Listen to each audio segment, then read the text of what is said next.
السلام عليكم ورحمة الله وبركاته. إن الحمد لله نحمده ونصلي على رسوله الكريم. أما بعد فأعوذ بالله من الشيطان الرجيم. بسم الله الرحمن الرحيم. وما أرسلناك إلا رحمة للعالمين. صدق الله مولانا العظيم. شباب الشريف برا. اللهم صل على محمد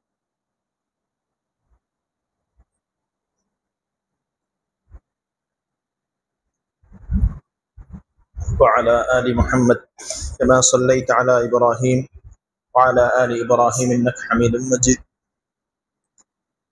اللهم بارك على محمد وعلى آل محمد كما باركت على إبراهيم وعلى آل إبراهيم إنك حميد مجيد.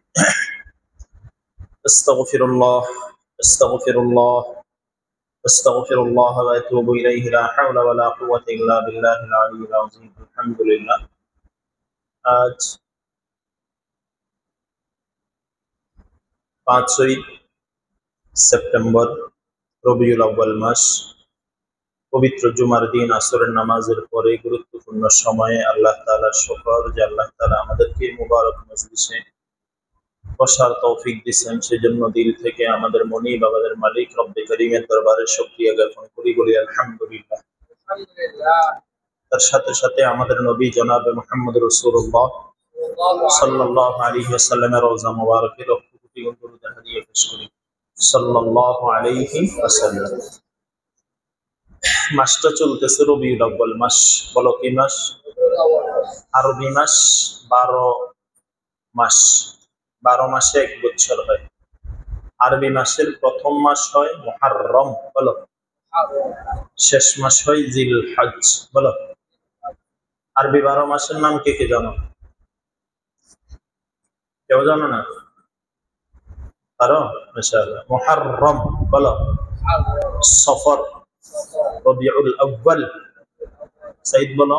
রবিউল সানি, জুমাদাল উলা, জুমাদাল উখরা, রজব, শাবান, রমাদান, শাওয়াল, যিলকাদা, যিলহজ্জা অথবা হিজ্জাও বলে। তাহলে এখন চলতেছে রবিউল আউয়াল মাস, বলো। কি মাস? রবিউল আউয়াল মাস আসলে আমাদের দেশ সহ বিভিন্ন দেশে বিভিন্ন বিষয়ে আলোচনা হয়। আল্লাহর পরে যার স্থান তিনি হলেন কে? মুহাম্মাদুর সাল্লাল্লাহু আলাইহি ওয়াসাল্লাম। তিনার জন্ম মাস হলো রবিউল আউয়াল মাস, বলো। তিনার মাস হলো, এজন্য সবাই খুশি। এটাকে বলা হয় মিলাদুন নবী, বলো। অর্থাৎ রাসূলুল্লাহ সাল্লাল্লাহু আলাইহি ওয়াসাল্লামের জন্ম। আর আরেকটা হলো রাসূলুল্লাহ সাল্লাল্লাহু আলাইহি ওয়াসাল্লামের আদর্শ, এটাকে বলা হয় সিরাতুন নবী, বলো। বলো। মিলাদুন নবী জানার বিষয়, বলো। সিরাতুন নবী মানার বিষয়। তাহলে দুইটা দুই বিষয়। আমরা আল্লাহ রাসূল সাল্লাল্লাহু আলাইহি ওয়াসাল্লামের পুরো জীবনীটাকে 4 ভাগে আলোচনা করব। কয় ভাগ? বলো বলো বলো। তবে মনে রাখো, কোন লেখক লিখে আল্লাহ রাসূলের প্রশংসা শেষ করতে পারবে না। কোন বক্তা বয়ান করে শেষ করতে পারবে না। কোন কাব্য লেখক কবিতা বলে শেষ করতে পারবে না। অর্থাৎ এক কবি এই জন্য সংক্ষেপে বলেছেন, লা ইউমকিনু তানাউ কামা কানা হাক্কাহু বাদা সওদা বুজুর্গ তো ইকসা মুখতাসার। অর্থাৎ আল্লাহর পরে লা ইউমকিনু তানাউ কামা কানা হাক্কাহু, ইয়া রাসূলুল্লাহ আপনার প্রশংসা হক আদায় করে পালন করা সম্ভব নয়। তবে এক কথাই বলে দেই, আল্লাহর পরে যার স্থান তিনি কে? মুহাম্মাদুর রাসূলুল্লাহ সাল্লাল্লাহু আলাইহি ওয়াসাল্লাম। হযরত জিবরাইল আলাইহিস সালাম বলেন, কাল্লাবতুল মাশারিকাল আরদা ওয়া মাগারিবাহা, আমি পুরো পৃথিবীর উত্তর থেকে দক্ষিণ, পূর্ব থেকে পশ্চিম পুরো পৃথিবী চক্কর দিয়েছি, কিন্তু মুহাম্মদ সাল্লাল্লাহু আলাইহি ওয়াসাল্লামের চাইতে বেশি সুন্দর, বেশি চরিত্রবান, বেশি মাধুর্যপূর্ণ, বেশি ভালো মানুষ আমার চোখে আর কাউকে আমি দেখি নাই। সুবহানাল্লাহ। আমরা আল্লাহ রাসূল সাল্লাল্লাহু আলাইহি ওয়াসাল্লামের জীবনটাকে 4 ভাগে ভাগ করব। কয় ভাগ? সবাই বলেন। এই কথাগুলো যেখানে সেখানে পাইতেন না, এগুলো আমি অনেকগুলো সিরাতের কিতাব থেকে একসাথ করছি। এক ভাগ হলো আল্লাহ রাসূল সাল্লাল্লাহু আলাইহি ওয়াসাল্লাম দুনিয়াতে আসার আগে, বলো। দ্বিতীয় ভাগে আমরা আলোচনা করব আল্লাহ রাসূল সাল্লাল্লাহু আলাইহি ওয়াসাল্লামের জন্ম থেকে নিয়ে 40 বছর নবুয়তের আগ পর্যন্ত। তৃতীয় ভাগে আমরা আলোচনা করব রাসূলুল্লাহ সাল্লাল্লাহু আলাইহি ওয়াসাল্লামের মক্কি জীবন, নবুয়তের পরে 13 বছর। চতুর্থ ভাগে আমরা আলোচনা করব আল্লাহ রাসূল সাল্লাল্লাহু আলাইহি ওয়াসাল্লামের মাদানী জীবন, অর্থাৎ হিজরতের পরে 10 বছর। তাহলে আল্লাহ রাসূল সাল্লাল্লাহু আলাইহি ওয়াসাল্লামের এই জীবনীটাকে আমরা কয় ভাগে আলোচনা করব? কয় ভাবে আলোচনা করব? বুঝার জন্য। বলেন কিসের জন্য? যার প্রিয় যে, তার কথা তার সামনে আলোচনা করলে সে খুশি হয় কিনা? আমাদের সবচেয়ে প্রিয় কে? মুহাম্মদুর রাসূলুল্লাহ সাল্লাল্লাহু আলাইহি ওয়াসাল্লাম। ওনার আলোচনা যখন আমাদের সামনে হয়, তাহলে আমরা খুশি হওয়া বেশি দরকার না কম দরকার? সব সময় দরকার নাকি কম সময়ে দরকার? আচ্ছা, আসো। রাসূলুল্লাহ সাল্লাল্লাহু আলাইহি ওয়াসাল্লাম দুনিয়াতে আসার 55 দিন আগে, কতদিন? আব্রাহা বাদশা খানায়ে কাবা দখল করতে আসছিল, হামলা করে ভেঙ্গে দিতে আসছিল। আল্লাহ তাআলা কুদরতি ভাবে আবাবিল পাখির মাধ্যমে আব্রাহা বাদশা সহ তার হাতিকে, হস্তি বাহিনীকে ধ্বংস করে দিয়েছেন। সুবহানাল্লাহ বলেন। আর এই পুরো ঘটনাটা আল্লাহ তাআলা সূরা ফিলের ভিতরে বলছেন, আলাম তারা কাইফা ফাআলা রাব্বুকা বিআসহাবিল ফিল আলাম ইয়াজআল কাইদাহুম ফি তাদলিল ওয়া আরসালা আলাইহিম তায়রান নাবাবিল তারমিহিম বিহিজারাতিন মিন সিজিল ফাজআলাহুম কাআসফিন মাকুল। আব্রাহা বাদশাকে পুরো ধ্বংস করে দিয়েছেন। এটা আল্লাহ রাসূল দুনিয়াতে আসার কতদিন আগে? আল্লাহ রাসূল দুনিয়াতে আসার 55 দিন আগে আল্লাহ তাআলা এরকম ভয়াবহ আলোচিত একটা ঘটনা ঘটাইয়া আল্লাহ রাসূলের আগমনী বার্তা দিলেন। সুবহানাল্লাহ। এবার আসো, আল্লাহ রাসূল সাল্লাল্লাহু আলাইহি ওয়াসাল্লামকে আল্লাহ তাআলা দুনিয়াতে যে পাঠাবেন, বলেন কি? কোথায় পাঠাবেন, কেন পাঠাবেন, কিভাবে পাঠাবেন, সব নির্দিষ্ট। বলেন, বলেন না? সব। মনে করো প্রধান উপদেষ্টা বা প্রধান রাষ্ট্রপতি আমাদের কাশিমপুর আসবে। আসার আগে উনি কোথায় রেস্ট নেবে, কোথায় নাস্তা করবে, কোথায় কোন মিটিং, সব সেটিং করা থাকে কিনা? আল্লাহ রাসূলকে দুনিয়াতে পাঠানোর আগেই আল্লাহ তাআলা সবকিছু চয়েস করতেছেন। সুবহানাল্লাহ। আল্লাহ তাআলা আল্লাহ রাসূলকে দুনিয়াতে পাঠানোর আগে আলমে আরওয়াহ, অর্থাৎ রূহের জগৎ, বলেন, বলেন না? কোরআনে একটা আয়াত আছে, আলাস্তু বিরাব্বিকুম ক্বালু বালা। ওই রূহের জগতে আল্লাহ তাআলা জিজ্ঞেস করছেন, আমি কি তোমাদের প্রভু নই? সবাই উত্তরে কি বলেছিল? বালা, হ্যাঁ। এরপরে আরেকটা সাক্ষী নিয়েছিলেন আল্লাহ রাসূলের ব্যাপারে। সেখানে সমস্ত নবীরা আল্লাহ রাসূলকে সেরা রাসূল, শ্রেষ্ঠ রাসূল হিসেবে সাক্ষী দিয়েছিল। সুবহানাল্লাহ। আল্লাহ রাসূল সাল্লাল্লাহু আলাইহি ওয়াসাল্লামকে দুনিয়াতে যে আল্লাহ পাঠাবেন, এটার জন্য আল্লাহ তাআলা খলিলুল্লাহ, অর্থাৎ আমাদের জাতির পিতা হযরত ইব্রাহিম আলাইহিস সালামকে দিয়ে সুপারিশ করাইছেন। সুবহানাল্লাহ বলো। আল্লাহ রাসূল দুনিয়াতে আসবে, এটা সুপারিশ করছে কে? বলেন। আল্লাহ রাসূল হলেন হাবিবুল্লাহ। বলেন, সবাই বলো না, কথা বলো। আর সুপারিশ করতেছে কে? হাবিবুল্লাহ আর খলিলুল্লাহ। হাবিবুল্লাহ না, খুব মনোযোগ দিয়ে আজকের কথাগুলো খুব টপ ইম্পর্টেন্ট। হাবিবুল্লাহ মানিও আল্লাহর বন্ধু, খলিলুল্লাহ মানিও আল্লাহর ব্যবধান কোথায়? খলিলুল্লাহ মানি যিনি আল্লাহকে খুশি করার জন্য তিনি সব কাজ করেছেন। ইসমাইলকে জবে করার জন্য তৈরি হয়ে গেছেন। ইসমাইল আলাইহিস সালাম এবং হাজার আলাইহিস সালামকে মরুভূমিতে রেখে চলে আসছেন, নিজে অগ্নিতে চলে গেছেন। এরকম আল্লাহকে খুশি করার জন্য, অর্থাৎ যিনি আল্লাহকে বন্ধু বানাইছেন, যিনি আল্লাহকে, এটাকে কি বলে? আর হাবিবুল্লাহ কাকে বলে?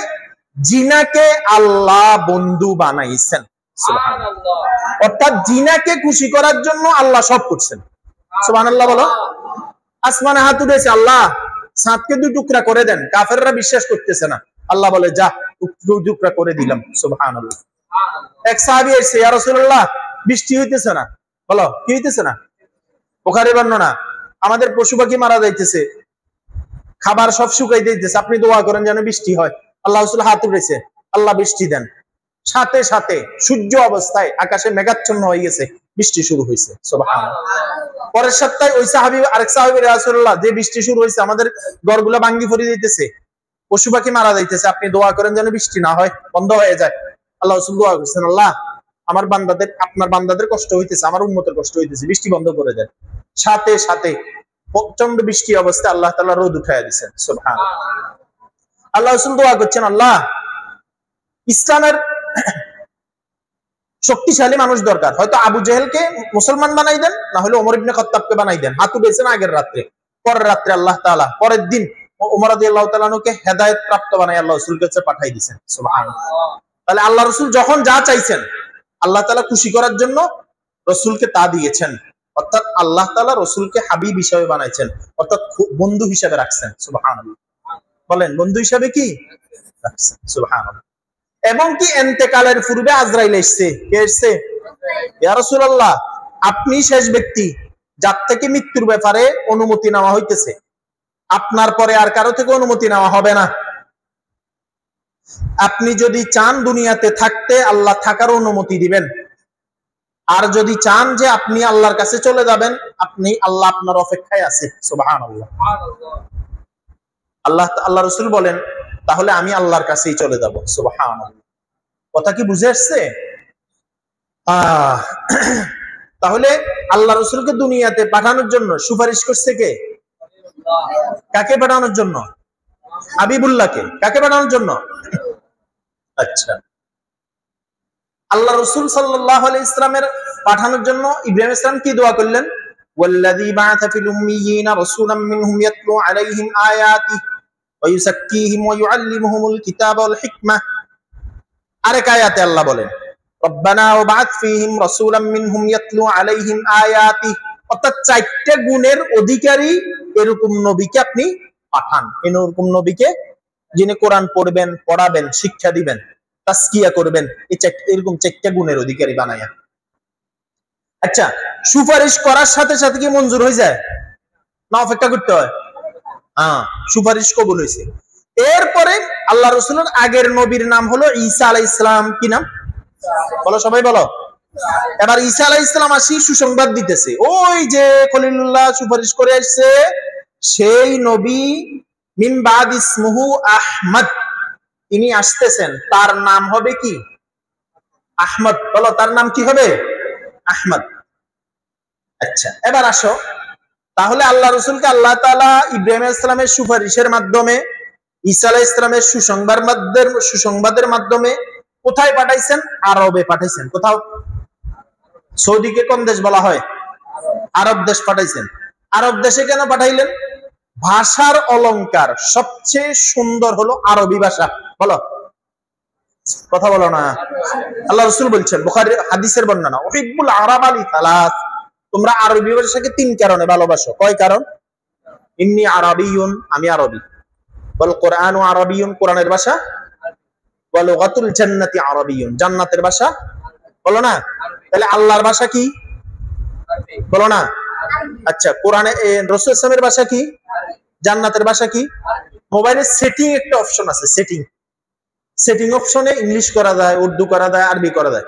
প্রতিটা মানুষ মারা যাওয়ার সাথে সাথে সে যে জবানের হোক না কেন, তার সেটিং পেয়ে যাবে, জবান হয়ে যাবে আরবি। সুবহানাল্লাহ।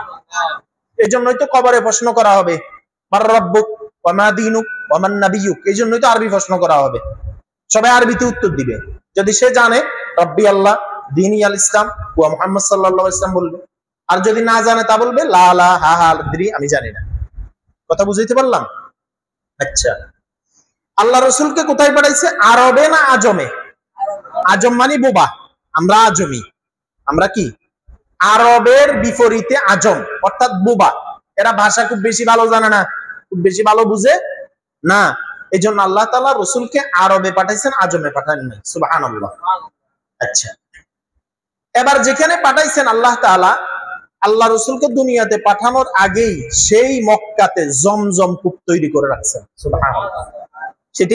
সেটা জবিউল্লাহর মাধ্যমে, হযরত ইসমাঈল আলাইহিস সালামের মাধ্যমে পায়ের ধাক্কায়। আচ্ছা, এটাও রাসূলুল্লাহ সাল্লাল্লাহু আলাইহি ওয়াসাল্লামের আগমনী সুসংবাদ, অর্থাৎ এটা রাসূল সাল্লাল্লাহু আলাইহি ওয়াসাল্লামের মুজিজার ভিতরে পড়ে। আচ্ছা, এবার কোন দেশে পাঠাইবেন, কোন শহরে পাঠাইবেন? আল্লাহ বলেন, ইন্না আউয়ালা বাইতিন উযিআ লিন-নাসি লাল্লাযী বিবাক্কাতা মুবারাকান ওয়া হুদাল লিল আলামিন। মক্কার আগের নাম ছিল বাক্কা। বলো, কথা কয় না। মক্কার আগের নাম কি ছিল? বাক্কা। আল্লাহ তাআলা আল্লাহ রাসূলকে পাঠানোর জন্য যেই শহরটা নির্ধারণ করেছেন সেই শহরটার নাম হলো মক্কা শরীফ, অর্থাৎ বাক্কা। কি বলো? মক্কা শরীফ। আল্লাহ তাআলা এই খানায়ে কাবা অর্থাৎ মক্কা শরীফ আল্লাহ রাসূলকে যেখানে পাঠাইছেন, এই জায়গাটা হলো পুরা পৃথিবীর মিডল। বলো, পুরা বাংলাদেশের রাজধানী কোনটা? বলো না। অর্থাৎ পুরা বাংলাদেশের মধ্যখান কোনটা? আচ্ছা, ইন্ডিয়ার রাজধানী কোনটা? দিল্লি। বলো না। সৌদি আরবের রাজধানী মক্কা। এখন রিয়াদ করে নিছে, ওরা আলাদা করছে। পুরা পৃথিবীর মধ্যখান কোনটা? মক্কা। আল্লাহ রসুল তো পুরো পৃথিবীর রসুল হবেন। বলো না। ওনাকে এক সাইডে যদি পাঠায় তাহলে তো হবে না। এই জন্য আল্লাহ তাআলা পুরো পৃথিবীর মধ্যখানে পাঠাইছেন। ওয়াহাদাল বালাদিল আমিন, এমন একটা শহরে পাঠাইছেন যে শহরটা আমন। এখানে ঢুকলে, এরামে ঢুকলে মশা মারা যায় না, চুলকানো যায় না, ক্ষতিকারক বস্তু মারা যায় না, মাথা আশ্রানো যায় না, সুঘ্রাণ ব্যবহার করা যায় না। কথা কি বুঝাইতে পারলাম তোমাদেরকে? ইহরাম পরা অবস্থায় এমন একটা নিরাপদ শহরে আল্লাহ তাআলা আল্লাহ রাসূলকে পাঠাইছেন। সুবহানাল্লাহ বলো। এবার কোন বংশে পাঠাইছেন? আরবদের ভিতরে ইসমাঈল আলাইহিস সালামের মোট 12টা বংশ ছিল। কয়টা বংশ? তার ভিতরে একটা হলো কুরাইশ বংশ। কি বংশ? বলো। কুরাইশ মানে মজবুত, কুরাইশ মানে শক্ত, কুরাইশ মানে ফুক্ত। এই 12 বংশের কোন বংশে না পাঠাইয়া কুরাইশ বংশে কেন পাঠাইলেন? ইনি হবেন বিশ্বনবী মুহাম্মদুর রাসূলুল্লাহ সাল্লাল্লাহু আলাইহি ওয়াসাল্লাম। ওনাকে শক্তপুক্ত শক্তিশালী একটা বংশের ভিতরে কি করতে হবে? পাঠাইতে হবে। এই জন্য আল্লাহ তাআলা ওনার বংশ হিসেবে কুরাইশ বংশকে নির্ধারণ করেছেন। সুবহানাল্লাহ। আচ্ছা, এবার আসো, রাসূল সাল্লামের পরদাদার নাম হলো হাশেম। বলো, কি নাম? হাশেম কাকে বলে? যিনি শরীদের ভিতরে, শরীর একটা খাবার, রুটি বানাইয়া, রুটি ভিজাইয়া মানুষকে খাওয়াইতেন। কি করতেন? বলো না। সিরকার ভিতরে রুটি ভিজাইয়া মানুষকে কি করতেন? খাওয়াইতেন। রাসূল সাল্লামকে এমন একটা বংশে পাঠাইলেন যেই বংশের মানুষগুলো কি মেহমান নওয়াজ, অর্থাৎ কি করতেন? মেহমানদারি করতেন। কি করতেন? বলো না, বলো না। আমাদের দেশে মেহমানদারির অনেক ফজিলত আছে। আমাদের দেশে সাধারণত মানুষ মেহমানদারি করতে চায় না কেন? কারণটা কি? কারণ হইলো আমরা মেহমান মানি মনে করি মুরগির গোশত লাগবে, গরুর গোশত লাগবে, খাসির গোশত লাগবে, রোস্ট লাগবে, পোলাও লাগবে, ডিম লাগবে, ডাল লাগবে, আরো কত কিছু আছে না লাগবে। গত সপ্তাহে আমি এক জায়গায় গেছি ঢাকাতে, আমার কাছে খুব ভালো লাগছে। আমি ওনার বাসায় মেহমান ছিলাম। নরমাল খাবার, একটা রাত্রে করছে কাঁচকলা দিয়া এই ইলিশ মাছ আর ছোট মাছ, বাস এই 2 খাবার শেষ। দুপুরে করছে গরুর গোশত, ডাল, মুরগির গোশত, বাস হয়ে গেছে। আমি বললাম যে ভাই, আপনার থেকে একটা শিক্ষা নিলাম আমি। একটা মেহমানের স্বাভাবিক মেহমানদারি হলে মহিলারা আর কষ্ট করবে না। আমরা মেহমান দাওয়াত দিতে মানুষকে ফেরেশান করে ফেলি। 5-7টা 10টা আইটেম যখন মেহমানের জন্য তৈরি করতে হয়, তখন চুলার কাজ আছে না, রান্নার কাজ আছে না, তৈরির কাজ আছে না, তখন অনেকটা পেরেশান। অথচ মেহমান আসছে, একটা ডিম ভাজি দিয়ে হইতে পারে, অথবা তরকারি যেটা আছে এটা দিয়েও কি করানো যাইতে পারে। আমরা মহিলারা মেহমানকে ভয় পায় কেন? মহিলারা মনে করে মেহমান মানে 10 তরকারি, মেহমান মানে 2 প্রকারের ভাত, মেহমান মানে অনেক কিছু। এই জন্য মেহমানকে ভয় পায়। আমার কথা বুঝছো নি? আচ্ছা, এরপরে চলো,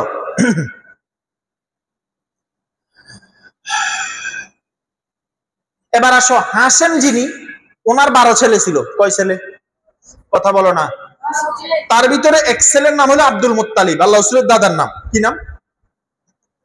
12 ছেলের কোন ছেলে খানায়ে কাবার মুতাওয়াল্লি ছিলেন না। খানায়ে কাবার মুতাওয়াল্লি ছিলেন আব্দুল মুত্তালিব। আল্লাহ রসুলের দাদা পছন্দ করা হয়েছে এমন এক ব্যক্তিকে যিনি খানায় কাবার মতো জায়গার কি, খানায় কাবার মতো মসজিদের কি মুতাওয়াল্লি হিসাবে আছেন। সুবহানাল্লাহ। আচ্ছা, এবার আসো, আব্দুল মুত্তালিবের 10 ছেলে। কয় ছেলে? কেউর নাম আবুল আহাব, কেউর নাম হামজা, এরকম। তার ভিতরে একজন নাম হলো আব্দুল্লাহ। বলো, আল্লাহ রসুলের বাপের নাম কি? আব্দুল্লাহ মানে আল্লাহর বান্দা। বলো, আব্দুল্লাহ মানে কি? আল্লাহ তাআলা আল্লাহ রসুলের বাপকে চয়েস করছেন আব্দুল্লাহ, অর্থাৎ আল্লাহর বান্দা যার নামের সাথে মিলে তাকেই আল্লাহ তাআলা আল্লাহ রসুলের বাপ হিসেবে কি করেছেন? চয়েস করেছেন। সুবহানাল্লাহ। এগুলো কি আল্লাহ রসুল আসার আগে না পরে? কয় না, কথা বলে না, আগে। আসার আগেই এই পরিকল্পনা আল্লাহ তাআলার। এবার আসো, মায়ের কবিলার নাম কি? মায়ের বংশের নাম কি? আল্লাহ রসুলের মায়ের বংশের নাম হলো বনু জাহরা। বলো, ফাতেমাতুজ জাহরা বলে না, এই জাহরা। জাহরা মানে কি? তরুতাজা, তরতাজা শাক কয় না, তরতাজা মাছ কয় না, তরতাজা গোশত কয় না। অর্থাৎ আল্লাহ রাসূল সাল্লাল্লাহু আলাইহি ওয়াসাল্লামকে এমন এক মায়ের বংশে পাঠাচ্ছেন যিনি দুনিয়াতে আসার সাথে সাথে ঈমানের মতো নিয়ামত পাইয়া পথভ্রষ্ট মানুষগুলা ঈমান দ্বারায় তরতাজা হয়ে যাবে। সুবহানাল্লাহ। কথা কি বুঝাইতে পারলাম? আচ্ছা, এবার মা চয়েস করছে কাকে? আমেনা। আল্লাহ রাসূলের মায়ের নাম কি? আমেনা মানে আমানতদার। যিনি পুরা পৃথিবীর শ্রেষ্ঠ মানব মুহাম্মদ সাল্লাল্লাহু আলাইহি ওয়াসাল্লামকে গর্বে নিবেন, তিনি যদি আমানতদার না হন হবে? এজন্য আল্লাহ তাআলা আমানতদার মা নিয়েছেন। সুবহানাল্লাহ। মাসটা কি? মাস হলো রবিউল আউয়াল। বলো, রবিউল আউয়াল মানে বসন্ত, প্রথম বসন্ত। বছরের প্রথম যখন বৃষ্টি হয় গাছগুলা উপরের দিকে ওঠে না? বলো না, মাছগুলা বড় হয়। প্রথম যখন পানি পড়ে তখন মানুষ তার আনন্দ পায়, খুশি হয় আরো পরে। এই জন্য আল্লাহ রাসূল সাল্লাল্লাহু আলাইহি ওয়াসাল্লামের প্রথম মাস, যেই মাসে আল্লাহ তাআলা আল্লাহ রাসূলকে পাঠাইছেন, মাসটার নাম কি? বলো। এবার নামটা চয়েস করা হয়েছে মুহাম্মদ। বলো, কও না, কও। আচ্ছা, মুহাম্মদ বলতে ঠোঁটে ঠোঁটে লাগেনি? আমরা একে অপরকে আদর করতে চুমা দেই না? নতুন টাকা পাইলে চুমা দেই, ঠিক না? ছোট বাচ্চা পাইলে চুমা দেই। আল্লাহ রাসূল সাল্লাল্লাহু আলাইহি ওয়াসাল্লাম, আল্লাহ তাআলা আল্লাহ রাসূলের নাম এমন ভাবে চয়েস করছেন, ওনার নাম নিতেই ঠোঁটে চুমা দিয়ে নিতে হয়। সুবহানাল্লাহ। কি দিয়ে নিতে হয়? রাসূল সাল্লাল্লাহু আলাইহি ওয়াসাল্লামের আরেকটা নাম হলো আহমদ। বলো, জমিনওয়ালার নিকট রাসূল সাল্লাল্লাহু আলাইহি ওয়াসাল্লামের নাম মুহাম্মদ পরিচিত, আর আসমানওয়ালার কাছে আল্লাহ রাসূলের নাম আহমদ হিসেবে পরিচিত। বলো, কি হিসেবে পরিচিত? দুনিয়াতে মুহাম্মদ আর আহমদ এই দুইটা নাম আল্লাহ রাসূলের আগে আর কোন মানুষের রাখা হয় নাই। সুবহানাল্লাহ। দেখো, এবার তিনটা শব্দ। আল্লাহ, বলো, মুহাম্মদ, আহমদ। আল্লাহ লিখতে এই দেখো, আল্লাহ, এই আলিফ লাম লাম হা, আল্লাহ। আলিফ লাম লাম হা, আল্লাহ। আল্লাহ তাআলা আমাদের দুই হাতের ভিতরে 10 আঙ্গুলে দুই হাতে আল্লাহ আরবি ভাবে আল্লাহ তাআলা কি করে দিয়েছেন? খোদাই করে দিয়েছেন। সুবহানাল্লাহ। বলো, আল্লাহ লিখতে আলিফ লাম লাম হা 4 অক্ষর, মুহাম্মদ লিখতে 4 অক্ষর, মিম হা মিম দাল মুহাম্মদ। আহমদ লিখতে 4 অক্ষর, আলিফ হা মিম দাল আহমদ। দেখো আরবি হরফ কয়টা? আরবি হরফ কিছু আছে নোক্তাওয়ালা, হা নোক্তাওয়ালা না, খ, লাল, শিন, জা, ফা, নুন, এগুলা। আর কিছু আছে নোক্তা ছাড়া। তৎকালীন আরবদের কাছে নোক্তাওয়ালা হরফগুলা দোষের ছিল। কিসের ছিল? এই জন্য আল্লাহ তাআলা আল্লাহ রাসূলের নামটাও নোক্তাওয়ালা ছাড়া হরফ দিয়ে নিছেন, আল্লাহর নামটাও নোক্তা ছাড়া হরফ দিয়ে নিছেন। সুবহানাল্লাহ। এবার আসো, লা ইলাহা ইল্লাল্লাহ। বলো, এখানে 12 অক্ষর, কোনটাতে নোক্তা নাই। মুহাম্মাদুর রাসূলুল্লাহ, এখানে 12 অক্ষর, কোনটাতে নোক্তা নাই। আল্লাহ তাআলা 12 দুগুণে 24টা অক্ষর দিয়ে বুঝাইলেন, বান্দা তোমার দিনে রাতে 24 ঘন্টা লা ইলাহা ইল্লাল্লাহ মুহাম্মাদুর রাসূলুল্লাহ দিয়ে চলতে হবে। আল্লাহর বিধান আর রাসূলের তরিকা, এই দুইটার বাহিরে যাওয়ার কোনো সুযোগ নাই। তুমি খাবা তো খাবা, আল্লাহর বিধান আর রাসূলের তরিকা আছে কিনা? ঘুমাবা, আল্লাহর বিধান আর রাসূলের তরিকা আছে কিনা? বিয়ে শাদী, সন্তান, লেখাপড়া, ব্যবসা বাণিজ্য, সফর, সব কিছু এই দুইটার ভিত্তিতে হইতে হবে। কোনটা? লা ইলাহা আরেকটা হলো মুহাম্মাদুর বিধান লাগবে কার? আল্লাহর। তরিকা লাগবে কার? বলো, বিধান লাগবে কার? তরিকা লাগবে কার? রাসূলুল্লাহ সাল্লাল্লাহু আলাইহি ওয়াসাল্লাম। এবার আসো, আহমদ বলো, আলিফ সোজা, ঠিক নেই? নামাজে যখন মানুষ দাঁড়ায় তখন একদম সোজা হয়, আহমদের আলিফের মতো। এরপরে নামাজে মানুষ রুকুতে যায়, আহমদের হায়ের মতো লাগে, তারে হায়ের মতো রুকুতে গেলে। এরপরে মানুষ সেজদাতে যায়, তখন মিমের মতো মনে হয়। এরপরে মানুষ শেষ বৈঠক করে, তখন দালের মতো মনে হয়। আল্লাহ তাআলা আল্লাহ রসুলের এই আহমদের 4টা অক্ষরকে নামাজের 4টা রুকন বানাইছে, ফরজ বানাইছে। নামাজে দাঁড়ানো ফরজ, ঠিক নি? নামাজে রুকু করা, নামাজে সেজদা করা, নামাজে আখেরি বৈঠক করা। আল্লাহ তাআলা যেন বলেন, বান্দা তোমার যদি নামাজের শেষ বৈঠক ঠিক থাকে তাহলে আহমদের দাল ঠিক আছে। যদি নামাজে সেজদা ঠিক থাকে, বলো, যদি নামাজে দাঁড়ানো থেকে আহমদের আলিফ ঠিক থাকছে, যদি নামাজের রুকু ঠিক থাকে তাহলে আহমদের হা ঠিক আছে, নামাজের সেজদা ঠিক থাকলে আহমদের মিম ঠিক আছে, নামাজের যদি বৈঠক ঠিক থাকে তাহলে আহমদের কি ঠিক আছে? দাল ঠিক আছে। তার মানে কি, যদি তোমার এই সব ঠিক থাকে তাহলে নামাজ ঠিক থাকলে আহমদ ঠিক থাকবে, অর্থাৎ আল্লাহ রাসূল ঠিক থাকবে, আল্লাহ রাসূল ঠিক থাকলে আল্লাহ ঠিক থাকবে, আল্লাহ ঠিক থাকলে তোমার পরকালের জান্নাত ঠিক থাকবে। সুবহানাল্লাহ। এবার আরেকটা সূক্ষ্ম কথা শোনো, পুরা পৃথিবীতে 4 প্রকারের প্রাণী আছে, বলো। সমস্ত গাছগুলা, এগুলোর তো রূহ আছে, দাঁড়ানো অবস্থায় আছে, বলো না? গাছ দাঁড়ানো অবস্থা না বসা অবস্থায়? সমস্ত গরুগুলা, ছাগলগুলা, হাঁসগুলা, মুরগিগুলা রুকু অবস্থায় আছে, ঠিক নেই? সমস্ত মাছগুলা সিজদা অবস্থায় আছে, সমস্ত পাথরগুলা, পাহাড়গুলা বসা অবস্থায় আছে। গাছগুলা দাঁড়াইছে, এগুলা আর রুকু করার সুযোগ নেই, আসেনি? রুকু, গরুগুলা রুকু করা অবস্থায় আছে, দাঁড়ানোর সুযোগ আসেনি? আচ্ছা, মাছগুলা সিজদা অবস্থায় আছে, লাফ দেওয়ার সুযোগ আছে, কিন্তু দাঁড়ানোর সুযোগ আছে নাই। পাহাড়গুলা হাঁটার সুযোগ আছে, পাথরগুলা হাঁটার সুযোগ আছে। তাহলে আল্লাহ তাআলা গাছকে দাঁড় করে রাখছেন, দাঁড়াইয়া আছে। গরু ছাগলকে রুকু অবস্থায় রাখছেন, ওইভাবে আছে।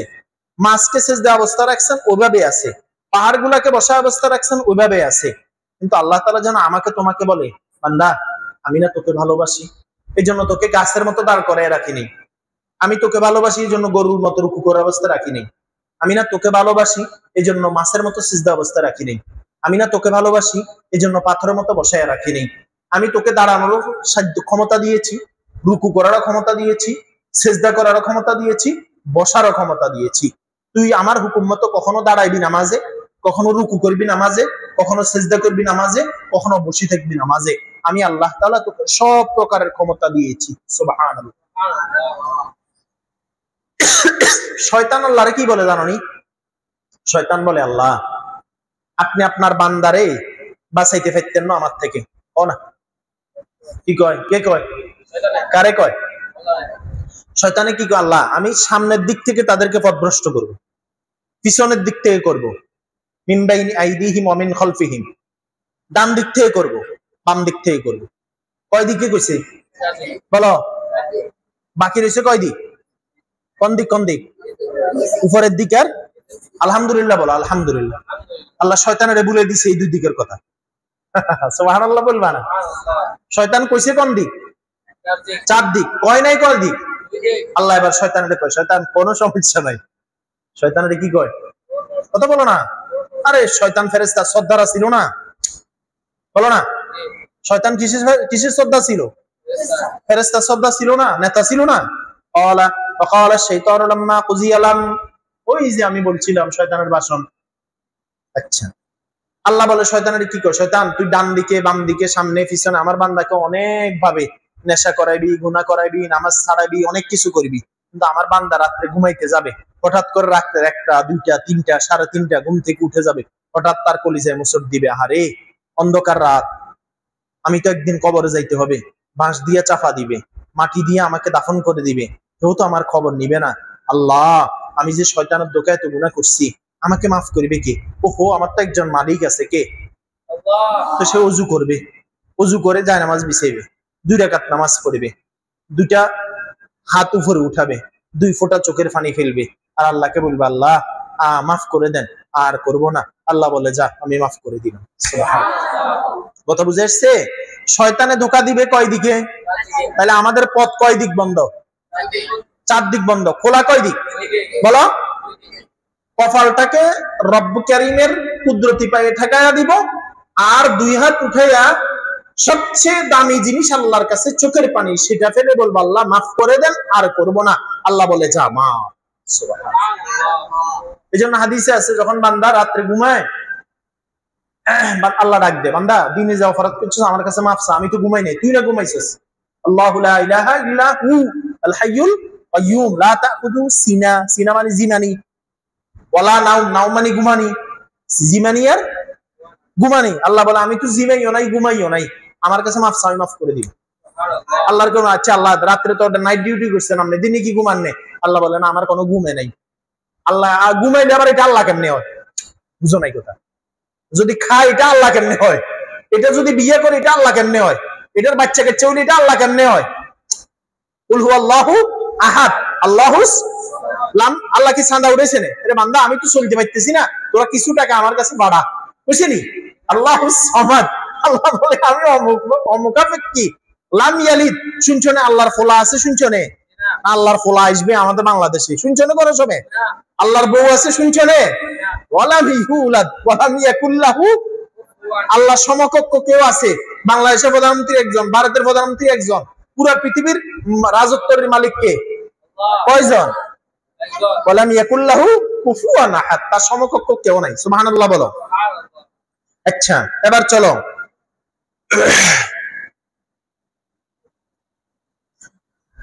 আল্লাহ তাআলা আমাদেরকে বুঝার তৌফিক দান করেন। আচ্ছা, মুহাম্মদ হামদ, প্রশংসা, অর্থাৎ আল্লাহ রাসূলের প্রশংসা কেউ করে শেষ করতে, আল্লাহরও প্রশংসা কেউ করে কি করতে পারবে না, শেষ করতে। আচ্ছা কথা শেষের দিকে চলো। দুধমা, আল্লাহ রাসূলের দুধমার নাম কি? হালিমা। হালিমা মানে ধৈর্যশীলা। হালিমা মানে কি? ধৈর্যশীলা। সাদি, এটা বংশ, সাদি মানে খুশকিসমত। আল্লাহ রাসূলকে এমন এক মহিলার দ্বারা দুধ পান করাইতেছেন যিনি ধৈর্যশীলা, আর ওনার বংশ হইল কি বলো? সৌভাগ্যবান বংশ। আচ্ছা, আল্লাহ রাসূলের একজন খাদেমা ছিল, নাম হইল উম্মে আইমন। উম্মে আইমন মানে খুশকিসমত ওয়ালা। রাসূল সাল্লাল্লাহু আলাইহি ওয়াসাল্লামের স্ত্রীদেরকে আল্লাহ চয়েস করছেন সম্মানিত, চরিত্রবতী, গ্যারান্টিওয়ালা, যাদের চরিত্রের গ্যারান্টি কোরআনে কারীম দিয়েছে। সুবহানাল্লাহ বলো। আচ্ছা, লড়কা, রাসূল সাল্লাল্লাহু আলাইহি ওয়াসাল্লামের 4 জন সন্তান ছিল, 3 জন, কাসেম, তাহের, ইব্রাহিম। রাসূল সাল্লাল্লাহু আলাইহি ওয়াসাল্লামের 4টা মেয়ে ছিল। জয়নব, জয়নব মানে ইস্তিগফার করনে ওয়ালা। রুকাইয়া মানে স্বামীর খেদমত করনে ওয়ালি। উম্মে কুলসুম মানে বাচ্চা পালনে ওয়ালি। ফাতেমা মানে যিনি জাহান্নাম থেকে বাঁচনে ওয়ালি। আচ্ছা, রাসূলুল্লাহ সাল্লাল্লাহু আলাইহি ওয়াসাল্লামকে দুনিয়াতে পাঠানোর আগে আল্লাহ তাআলা সবকিছু কি করছেন? চয়েস করে নিয়েছেন। এমন এক দেশে পাঠাইছেন যেখানে জাহালাত দ্বারা ভর্তি ছিল। রাস্তা দিয়ে মানুষ যাচ্ছে, একটা গর্ভবতী মহিলা রাস্তা দিয়ে হেঁটে যাচ্ছে, 2 বন্ধু তর্কাতর্কি করতেছে যে এই মহিলার গর্ভে কি ছেলে না মেয়ে। একজনে বলে ছেলে, আরেকজনে বলে মেয়ে। না ঠিক ইয়া হয়ে যাক, কি হয়ে যাক বলো, চ্যালেঞ্জ হয়ে যাক। তো চ্যালেঞ্জটা কেমনে হবে? তারে শোয়াও, তারে কি করো, শোয়াইয়া ফ্যাট কাটো। তো ফ্যাট কাটছে, তো কাটার পরে কি হয়েছে? খুলছে, খুলি এবার বাচ্চা মহিলাকে মাইরা পেট কাইটা এবার এরা টেস্ট করে দেখছে এটা ছেলে না মেয়ে। নাউজুবিল্লাহ বলো। বাপের কোনো পরিচয় ছিল না, মায়ের কোনো পরিচয় ছিল না। সন্তানরা মায়ের সাথে গুনাহ করত, বোনের সাথে গুনাহ করত, জিন্দা বাচ্চাকে হত্যা করে দিত। এরকম এক জাহালতের জায়গায় আল্লাহ তাআলা আল্লাহ রাসূলকে সূর্য হিসেবে পাঠাইছেন, আলো হিসেবে কি করছেন? পাঠাইছেন। তাহলে বুঝো, আল্লাহ রাসূল সাল্লাল্লাহু আলাইহি ওয়াসাল্লাম হলেন ইব্রাহিম আলাইহিস সালামের দোয়া। আসসালামু আলাইকুম। না বলেন ভাই। আচ্ছা, তাহলে ইব্রাহিম আলাইহিস সালামের দোয়া, জমজমওয়ালাকে পাওয়া, দ্বিতীয় দোয়ার দ্বারায় কাউসারওয়ালাকে পাওয়া। আল্লাহ রাসূল হলেন কাউসারওয়ালা। বলো ইন্না আতাইনা, মা কথা কয় না, কাল কাউসার। আল্লাহ রাসূল আলহামদু, আহমদ, মুহাম্মদ রাসূল ইসলামের তারিফ দিয়ে শুরু করেছেন। রাসূল ইসলামের মা যখন জমজমের কাছে যাইতেন, রাসূল ইসলাম যখন গর্ভে ছিল, জমজমের পানি নিচ থেকে উঠে একদম কিনারে চলে আসতো। সুবহানাল্লাহ, বুঝে আসছেন কথা? আচ্ছা, রাসূল মুহাম্মদ সাল্লাল্লাহু আলাইহি ওয়াসাল্লামকে মুহাম্মদ কে? মুহাম্মাদুর রাসূলুল্লাহ। মুহাম্মদ সাল্লাল্লাহু আলাইহি ওয়াসাল্লাম কে? আল্লাহর রাসূল। মুহাম্মদ সাল্লাল্লাহু আলাইহি ওয়াসাল্লাম কেমন ছিলেন? লাকাদ কানা লাকুম ফি রাসূলিল্লাহি উসওয়াতুন হাসানা, উত্তম চরিত্রের অধিকারী। সুবহানাল্লাহ বলো। মুহাম্মদ সাল্লাল্লাহু আলাইহি ওয়াসাল্লাম কি নিয়ে এসেছেন? কোরআন নিয়ে এসেছেন। সুবহানাল্লাহ। তাহলে আমরা 4 পয়েন্টের 1 পয়েন্ট মোটামুটি আলোচনা করছি। বুঝে আসছে নাকি কিছু? আল্লাহ তাআলা আমাকে আমাদের সবাইকে সঠিক কথা বুঝে আমল করার তৌফিক দান করেন। আসসালামু আলাইকুম ওয়া রাহমাতুল্লাহ।